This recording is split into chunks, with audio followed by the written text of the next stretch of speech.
pretty much a mixed bag for Jamaica. We'll talk so much more about that in a short while. Welcome again. I'm Spencer Darlington. This is Return to Tokyo. Of course, you can watch coverage of the 20th World Athletics Championships from Tokyo live and exclusive on TVJ Sports Network, and OneSpotMedia.com right here in Jamaica. Of course, radio coverage on Hits 92 FM. David Riley, the National Under-20 Technical Director, is still with us. And Danielle Dowie, the former national representative, both at the Under-18, Under-20 and senior level. She is very much with us. David and Danielle, general reaction to the opening session. As I said, a mixed bag for Jamaica. But what is interesting, you have this glitzy build-up to the World Championships. And then by the time you look, day one is out of the way, David. Day one is out. I mean, what I was looking for is to see the energy that the athletes brought to the track. I mean, there's some anxiety, you've been in camp, the momentum is building, and just to see how the athletes approach the competition. And what we saw today was encouraging. I mean, Samantha came out and really pulled out something. And I think the mixed relay team looked like they were trying. So, I mean, you know, it tells us that there is a good energy in the camp, and we just have to keep building on that. Yeah, lots of stuff on the opening day, Daniel, and when you saw some of what we had a look at, you know the decibel levels will certainly rise for day two, huh? Yes, it was a huge victory for us in the women's discus with Samantha Hall, and I think we have a lot to look forward. She's made some attempts previously at the last 3 global championships and was unsuccessful, and to finally have the victory this time around, it's a great feeling for the camp moving into the evening session on day one, and a lesson from another lesson, because we've been having a lot of lessons with the mixed 4x400 meters. We didn't get it right. Too many lessons by now, Daddy. Yes, too many lessons. We didn't get it right, but we will have to figure that out. That one that coaches, David, like to say they're going back to the drawing board, mostly football coaches, but this mixed 4x4 for Jamaica, we've got to talk a lot about this as to, because when you look at the approach that some other countries are taking, I guess it is for that reason why many persons say Jamaica is still not taking this event seriously, but we're going to talk much more about that. We'll go to a break now. So we're standing outside the site for the 20th World Athletics Championships, the National Stadium in Tokyo, Japan. Of course, this venue is no stranger to hosting major international sporting competitions. We go as far back as 1964, where right here the Tokyo Olympic Games was held. Also, the 1991 then IAAF World Athletics Championships, where Jamaica got 1 gold medal.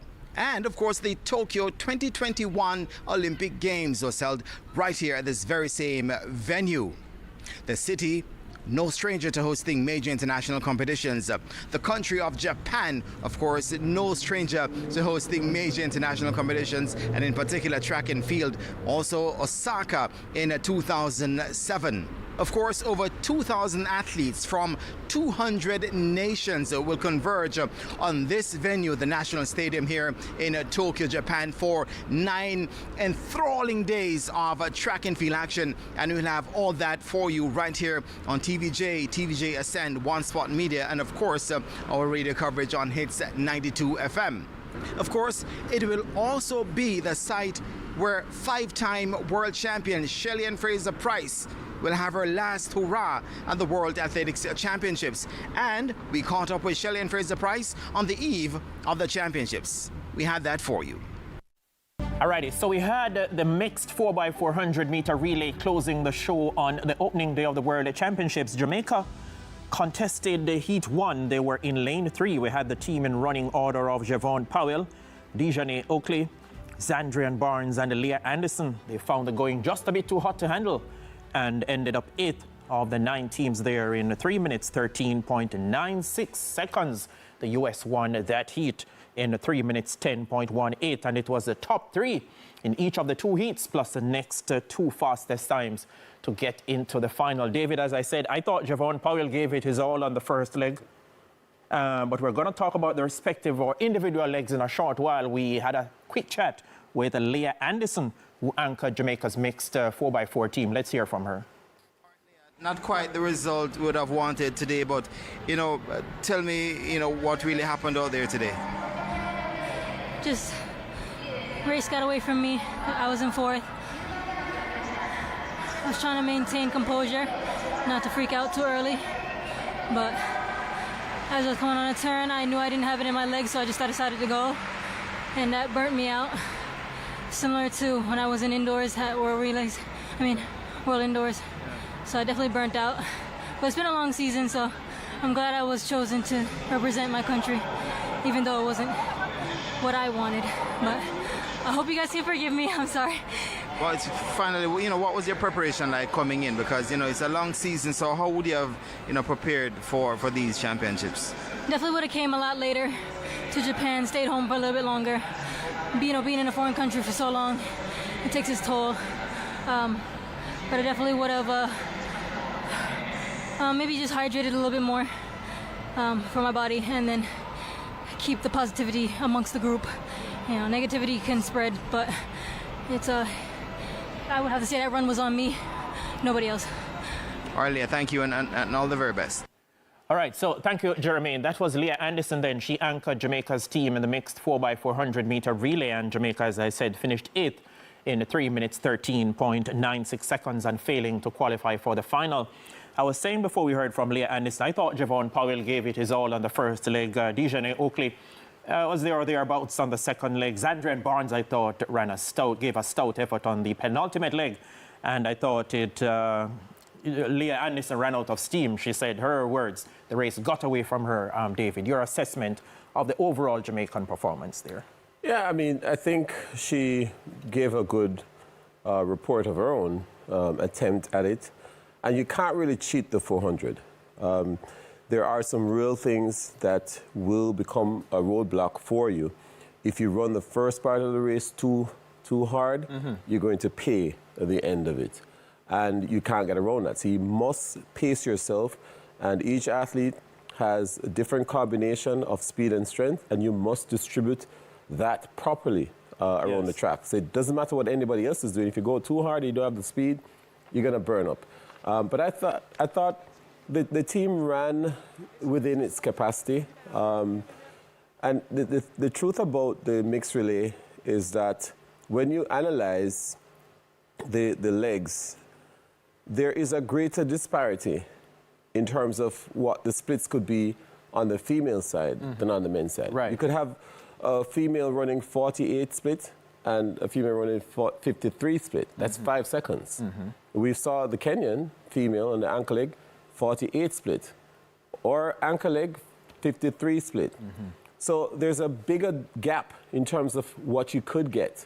If you had an athlete doing a 50 split, you'd have ran 3 seconds faster. Yes. On the men's side, you could have somebody running 44 flat and 45 flat. So the gap is only 1 second. So the strategy for having a strong mixed relay team is to put your best females on the team. It's not to argue about the men. The difference in the men is going to be a second and a second and a half. You can have 5 seconds difference on the female side. You need to throw the best women in there. People can give you 49, 48 split, and that's how you win a mixed relay. You said something important there just now, David. Put your best females on the team. Look at what we had. The mixed relay pool here for Jamaica. The females, Leah Anderson, Shaquina Foote, and Ranisha McGregor. For the men, Zandrian Barnes, Jashawna Dennis, Bovell McPherson. What about the 4x4 pool now? Leah Anderson, Shaquina Foote, Ranisha McGregor, Dejanay Oakley, Nikisha Price, Stacey and Williams. Oakley was second in the 400 meters at the national championships. For the 4x4 pool for the men, Zandrian Barnes, Jashawna Dennis, Delano Kennedy, Rasheen McDonald, the national record holder, Javon Powell, Antonio Watson. I've seen people like Femke Bol running the mixed relay for the Netherlands, David, and some other top names. So when you say put our best females on the team now, are you saying people like Stacey and Williams and Nikisha Price, we should have a talk with these ladies and say, can you give us an effort in the mixed 4x4? Is that the direction we need to go in? It has to be part of the conversation, but of course, our coaches and the athletes are not at that point yet where we understand how to give a max effort and recover to give another max effort and do that 5-6 times over the championships. Clearly, there are other coaches and athletes that have done it well. We have not prepared our athletes for that. But I'm just talking straight from the analysis. If you want to run and contest a medal in the mixed relay, the analysis is very clear. You must throw your best females in it. I'm coming to you, Daniel, but David, what you're saying, I find this quite intriguing. You're saying we are not at this level yet. When are we going to get to this level? And you have said our coaches and athletes haven't begun to prepare as yet for this event in particular. How are we going to get over this hump, David? Well, I mean, when I say for the event in particular, we're talking about being able to run that many 400 meters within 9 days and still at the end be at your best, which is what happened with Femke Ball. She ran so many 400s and still delivered a Herculean performance in the last run. And that means that you can deliver a strong performance, recover from it, and then do it again. So the repeatability of the performance is also part of the training. You can't get that unless you're prepared to do that. And so the training programs must be designed to allow for the athlete to give a max effort and recover from that to do it again. Yeah, as I said earlier, Dejanay Oakley finished second at the national championships behind Nikisha-Pryce. So, Daniel, do I hear you saying we need another top-name female in that lineup there tonight? Definitely, we needed a stronger female leg, stronger than Leah Anderson. I know she was a bit tough on herself, her own analysis, and I think everyone had a room to give a bit more, excepting perhaps Barnes. He ran really well on the third leg. But there were some technical errors, bad decisions. I think Oakley, she's very young, she's 21 years old. But I think she shouldn't have allowed herself to get boxed in on the second leg. When you're running second leg of a 4x4, you know you have one mission, and that's to clear the break, the first 100 meters. You know you have to get the stagger. We have USA was in our heat, Great Britain, Italy. Those were the top three teams going in. She allowed too many fast teams, too many people in front of her, and had difficulty when it was time to make a move. She couldn't make a move. Yeah, she's faster than those athletes easily, but she couldn't do anything. She was boxed in, and that gave Barnes too much to do, and Leah just didn't have it on the final leg. But in terms of Femke balls, as Mr. David pointed out, right? So there's gonna always be the question, could Femke Ball have performed better if she never had worked so hard in the mixed relay? Yeah, it's on day one, it takes a lot out of you. It's debatable. Yeah. So as I said then, it was a mixed bag for Jamaica on the opening day, because while we had tough luck in the mixed 4x4, there was great news for Samantha Hall. She created history in the women's discus. She became the first Jamaican woman to reach the final for the women's discus at a world championship. She finished sixth in Group B qualification, throwing 63.32 meters. The four-time national champion, the NACAC champion, and a Pan Am bronze medalist. Of course, Shade Lawrence created history at the Olympics in 2021 in Tokyo, when she became the first Jamaican woman to reach a discus final at the Olympics, and she finished seventh there. This is great news now, David, for our field events athletes. We have heard so much about them, and Samantha Hall, the national champion. Yeah, and she didn't need a personal best to do it. She needed a good throw. They measure they compare your best throw with the others. And this came in the third round. She had some issues in the early part of the competition, but to keep your composure, know what you can do, and then just focus enough to deliver that strong performance, and it was good enough. And so it's good for her to be confirmed in her own ability and go into the finals and be confident that there's nothing to lose. There's only gain for her as she goes out there to represent us and represent us well. Yeah, and that was the effort there from Samantha Hall. And Lacina Golden-Clark, a member of the Jamaican coaching staff there, she winds up and releases. Yep, when you hear that scream, the throwers are happy with their effort. Yeah, I mean, that's part of it. Yeah, that's part of it. Part of the package, David. Julian Robinson, another member of the Jamaican coaching staff there, and aren't they happy in Tokyo? They are. Good stuff from Samantha Hall, Daniel. Yes, it was always going to be tough for her.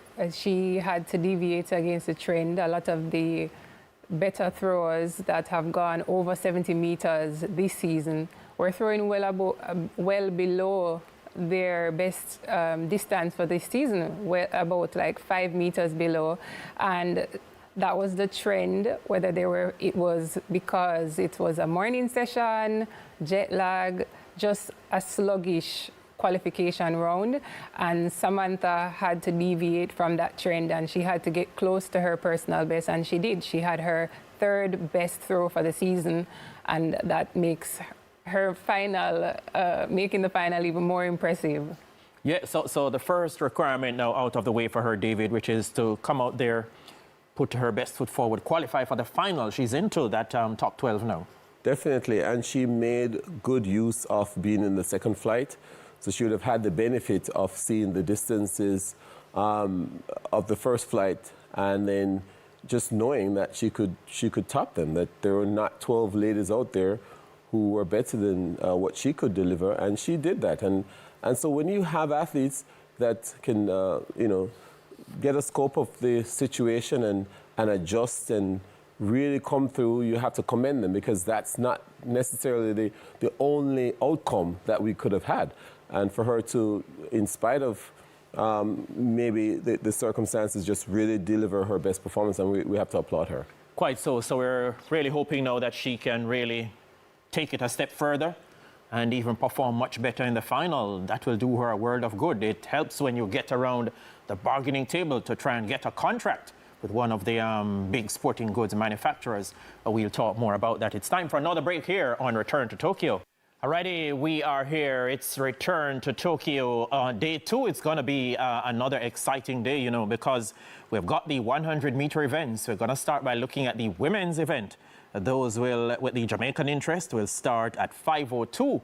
But before we look at them individually, we're going to look a little at Shelly-Ann Fraser-Pryce, the veteran campaigner. This is her last World Championships. She's a 5-time world champion over 100 meters, and she spoke to us about looking forward to the start of her campaign in Tokyo. It's a full circle, by the way, for her. She started out in 2007 representing Jamaica in the sprint relay at the 2007 World Champs in Osaka, Japan, and she's back there in the year 2025. Tomorrow when I step on the track, I'm not just stepping on the track just for me. It's for my son who is here and I can tell you, by the way, my son is my harshest critic. He's like, "Mommy, no more fourth place."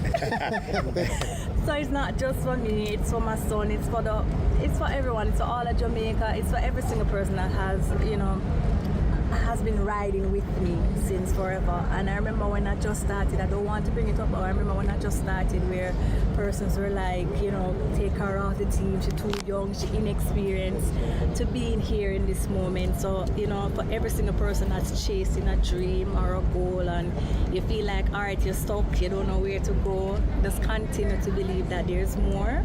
And ultimately, you get to decide when, where, and how.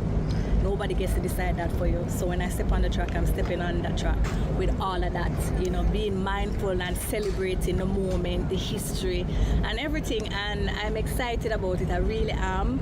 I'll have on my game face tomorrow, but I'm excited, really, really excited about it.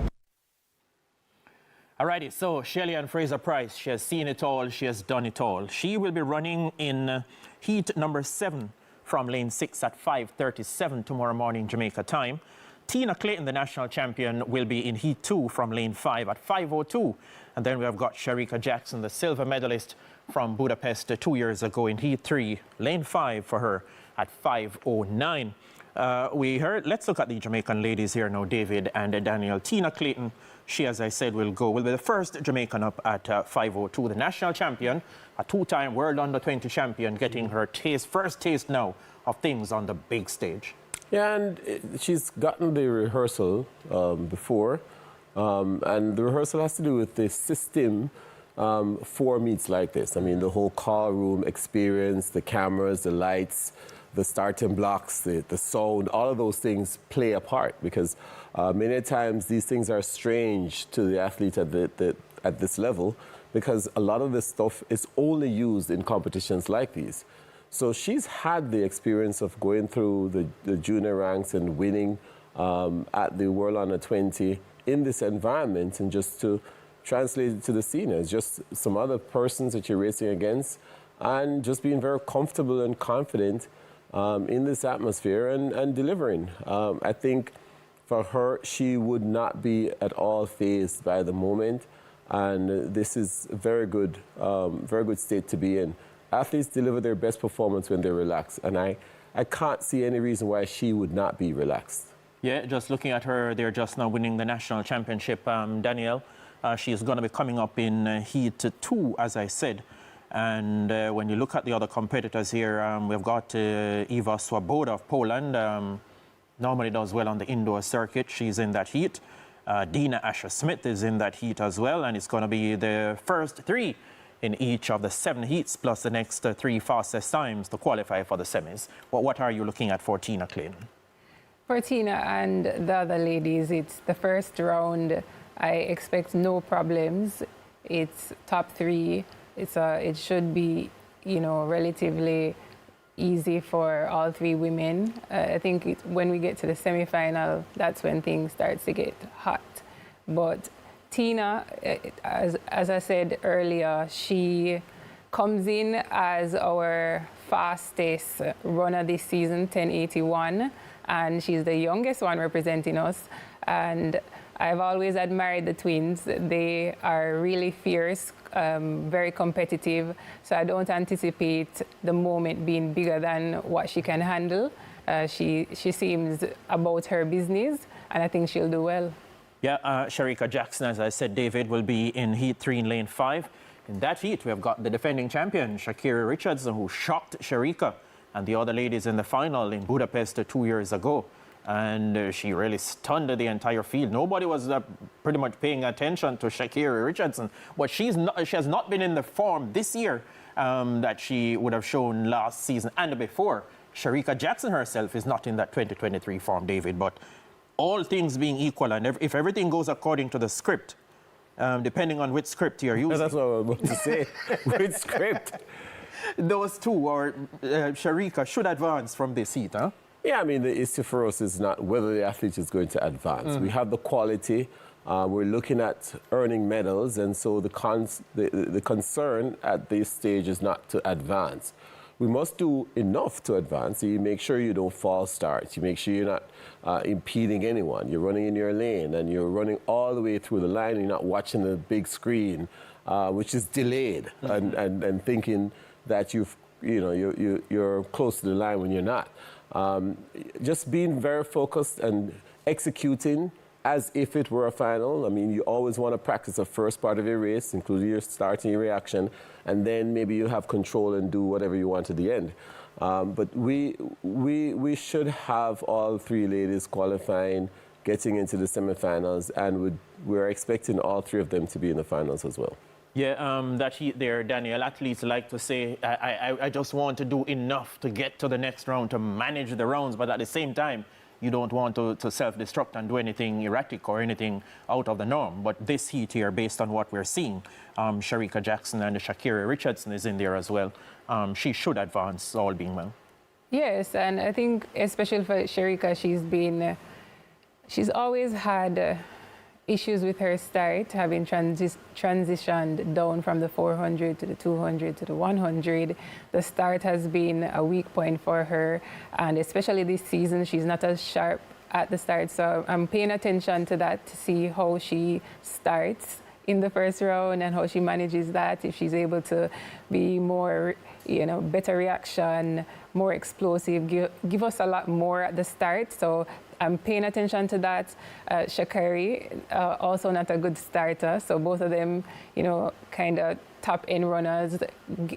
They wait to get relaxed into their running before accelerating. And so similar running style, and no problem still. It's the first round. Even with those limitations at the start, I expect both of them to get through. Alrighty, and Shelley and Fraser-Pryce, who we heard from, she, as I said, will be in Heat 7 in lane 6. Mary Jose Talu Smith is the other top name in that heat. What about the men? Kishane Thompson, the world leader. the Olympic silver medalist, and 2 other compatriots will be in action as well. We're going to be telling you about them and the respective heats they're in after the break. Come back with us. Welcome again. So as I said, another event to look forward to on day 2 is the men's 100 meters. On day 1, we had the prelims where day 1 evening session, 6 of the qualifiers, they advanced to join the big names in round 1 of the men's 100 meters. And among the qualifiers there we saw earlier Curon Griffith of Barbados doing 10:47, which was actually the 2nd fastest time in the prelims, and looked quite composed, but the action will get much stiffer in the round 1 of the men's 100 meters, where I told you we'll have 3 Jamaicans: Kishane Thompson, the Olympic silver medalist, the national champion, the world leader at 9.75 seconds. We've got Oblique Seville running, and in the shape of his life he appears to be at this stage. And we've got Akeem Blake David, and the 3 Jamaicans will be, I'm quite sure, be looking to take care of business in round 1. Yes, this is a welcome back moment. We're back. We're coming for where we were, and we're coming with a plan to dominate. And it's a very strong statement, and it's a realistic statement. And certainly the Jamaicans are showing the quality that we thought they had coming through. And we have a lot more athletes of that quality coming through. So the conveyor belt is solid. And certainly Jamaica looks good, not just this World Championships, but in the next couple of years. Yeah, and if a Jamaican man wins this event, it will be the first gold medal for Jamaica at the World Champs in this men's blue ribbon event in 10 long years. And if a Jamaican man gets a medal outside of a gold, it will be the first since Usain Bolt got his bronze at London 2017. I mentioned Kishane Thompson's 9.75 seconds. I mentioned Oblique Seville running well. Akeem Blake has been pretty consistent. Noah Lyles, the defending champion, the world and Olympic champion, is coming on. Who is a favorite for this event, David? It's one of the Jamaicans. I wouldn't say Lyles is a favorite. Lyles would be someone that I think could get a medal, but certainly not win. It's a throw-up between the 2 strongest Jamaicans.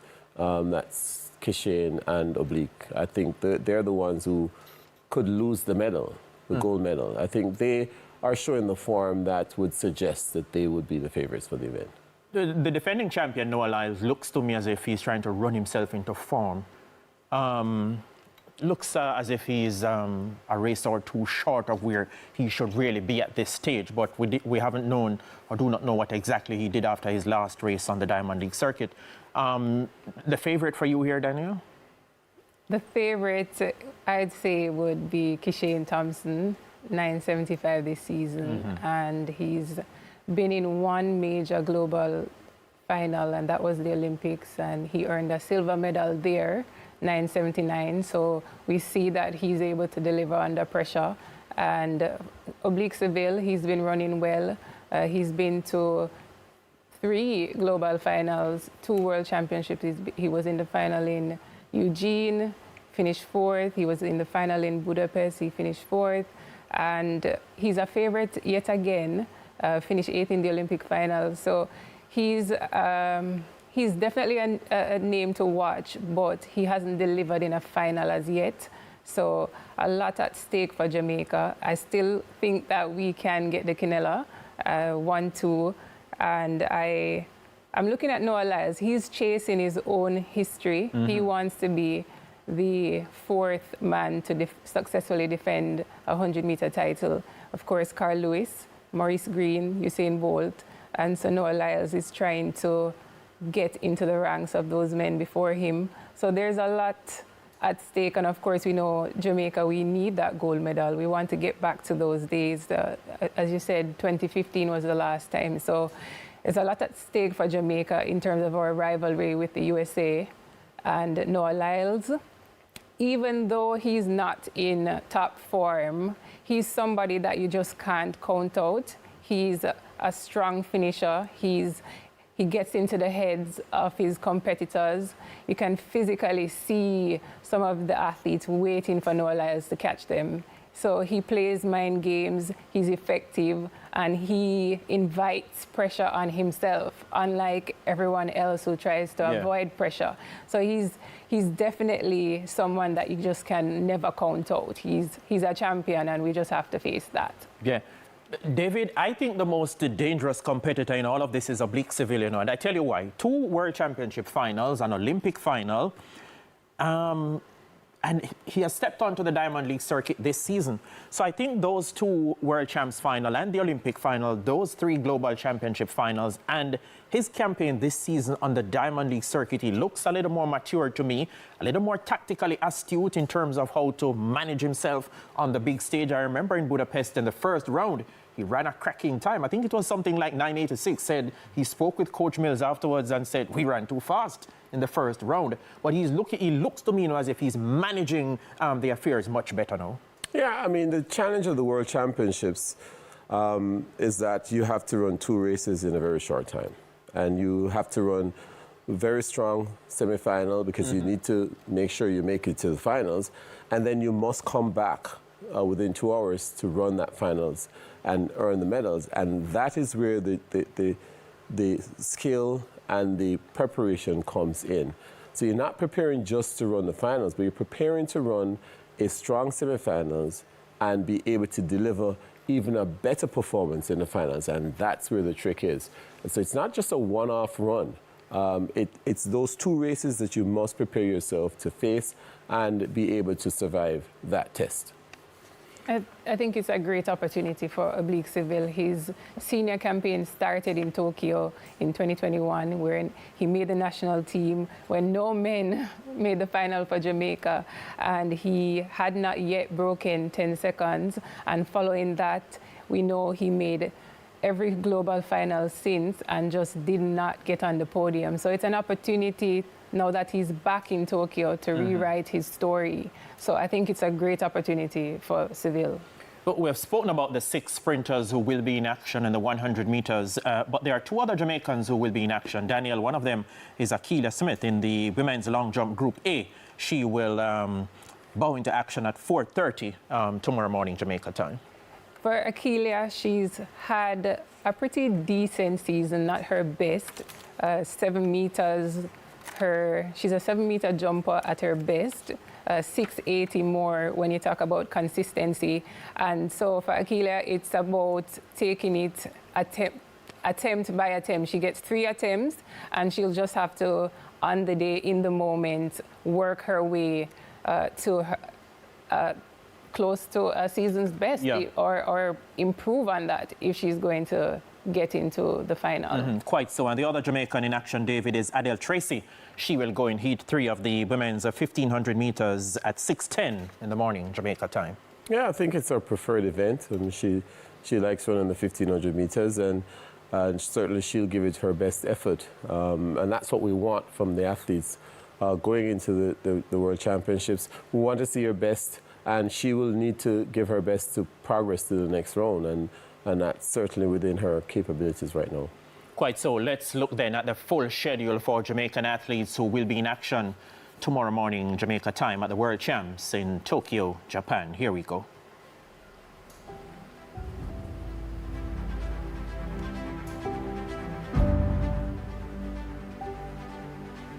So Akeelia Smith, first up at 4:30. 4:55, 3 women for Jamaica in the women's 100. Then Adele Tracy at 5:50. Then the 3 heavy hitters for Jamaica at 6:35 in the heats of the men's 100. We're not in the mixed 4x400 meter final because we did not advance from the heat. That's it then. It's time to put another lid on this segment. I want to thank you so much for joining us. We'll be back. The show tomorrow starts at 8:30 in the morning, and we do invite you to come back with us on behalf of the entire team. I'm Spencer, saying pleasant viewing.